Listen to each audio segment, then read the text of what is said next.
Let's make soybeans great again.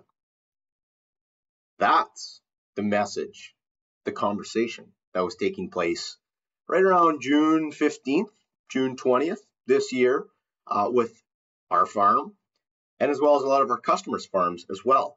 And the main reason was we were dealing with a year that was setting itself up to have one of the best potential soybean yields that we've seen in a long, long time. And the reason for that was a warm May and warm June.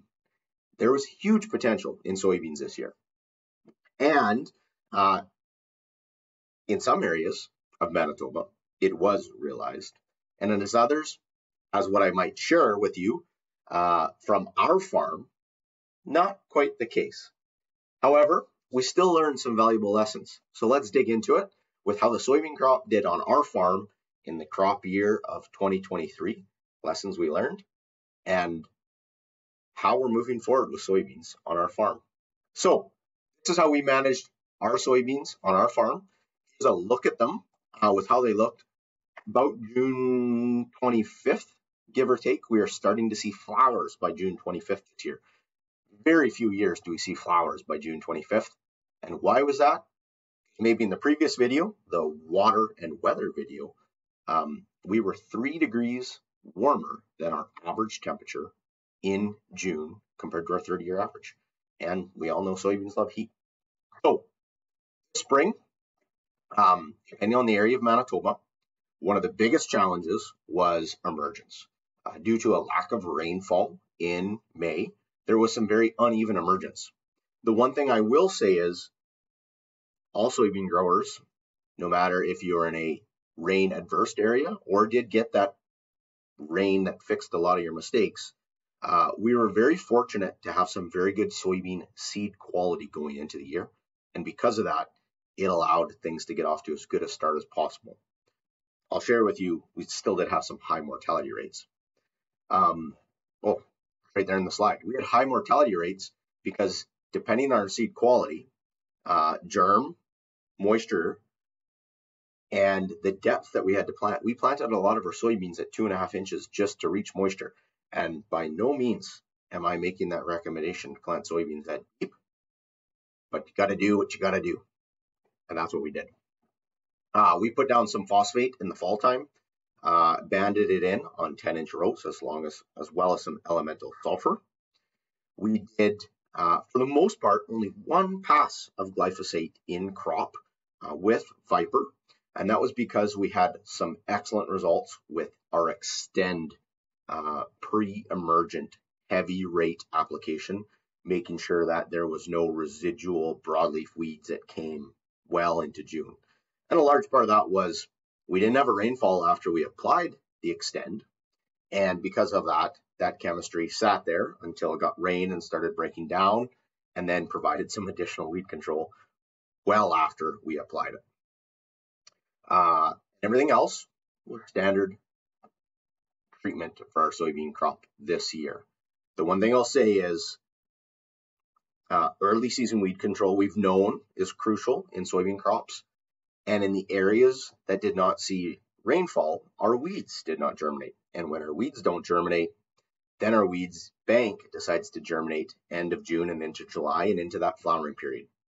And off-label, not prescribed suggestion, but if you've got weeds coming at the beginning of the flowering, take a serious look at managing those weeds even at the beginning of flowering, because what we saw a lot of times this year is soybean crops with a lot of weeds popping up above them in July 15th to August 15th, and that caused a lot of harvest issues.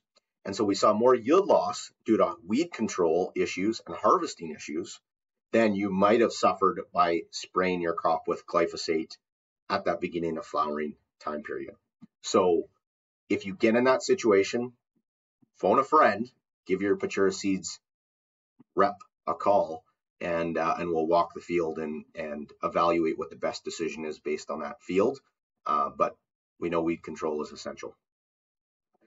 So that was a few takeaways from soybeans this year. Our large scale variety trial that we had with a customer in St. Agathe unfortunately received a hailstorm where we had in that variety 10 different varieties. Therefore, we did not have any yield data off it. So we improvised very quickly in May and got a last minute trial in the Stanford area. These were 4 of the varieties, and these were the outcomes. In this case, it did appear that the later season variety yielded the highest. However, in some areas of Manitoba, that wasn't always the case. So, continuing on,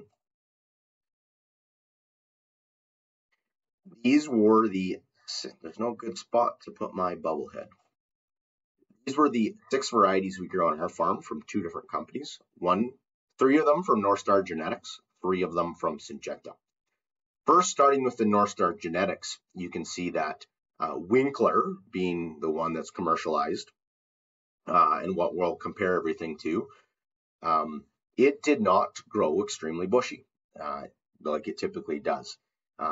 It also grew very short, and if this was on 30-inch rows, it would not have filled 30-inch rows. It did fill 20-inch rows, but it probably would not have filled 30-inch rows this year based on a lack of rainfall. Lots of our pod development was on the main stem, almost on all our varieties. And we also grew 2 experimentals that may or may not be coming to the marketplace. But rumor has it, this 005 will be coming to the marketplace, and a name for it will be launched very, very soon. These are all Extend.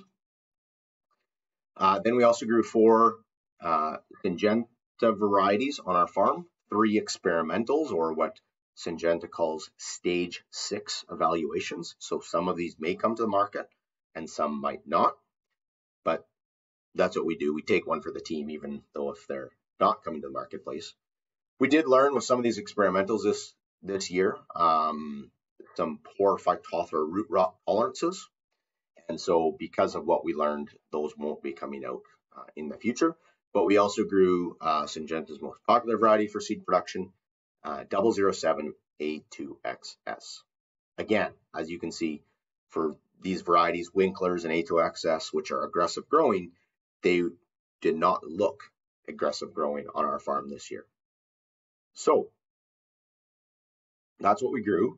There's a couple other varieties that we watched very closely with some of our neighbors and customers that we've had really good luck with and are having a lot of luck with retailing for next year's crop. Number 1, super early season bean. This one has exceeded expectations for the 001 heat unit class, and that's NSC Ardens. In a lot of regions of north of Highway 16, north of Winnipeg, we were seeing this variety top 50, 55 bushel very consistently. Next is Hollands. This is going to be North Star Genetics' flagship variety.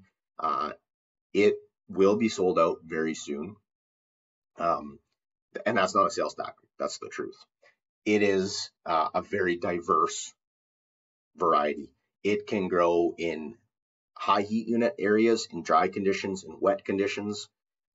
It can also handle early season areas as well and perform very, very well. Has a fit right across all of Manitoba and handles challenging soils well. NSC Holland, it might even surpass our NSC Winkler sales this year because of its adaptability. It's an Extend trait, and it's going to be replacing some of the most popular varieties in all of Manitoba this year that are Roundup ready only. That's the same heat unit category it's in, that 004, 003, and but it's bringing its Extend background, which is so crucial to weed control. Next, this experimental 005, it will be named very, very shortly. What the heck? It's going to be named NSC Homewood. NSC Homewood RR2X. That's the name that has been applied for. It's not yet been accepted, but it is going to be a good fit anywhere south of Highway 16 or on the east side of Manitoba. It was the best experimental that we grew on our farm this year. You'll see in a minute. Tennessee Badger, mid to late season variety. Why we love Badger soybeans from Mazex, 1.7 IDC rating on IDC rating from Dennis Lang and the Manitoba Pulse Growers, and as well as that, 1K gene resistance to Phytophthora root rot. And a lot of varieties are not, are 1C in the marketplace. And so this is bringing a different Phytophthora root rot package that a lot of other popular varieties don't have, because one day Phytophthora root rot is going to be an issue when we're wet, which is going to be a good thing. And this one will not be coming to the market. Sperling, a trusted variety, but Roundup ready, so it is being phased out.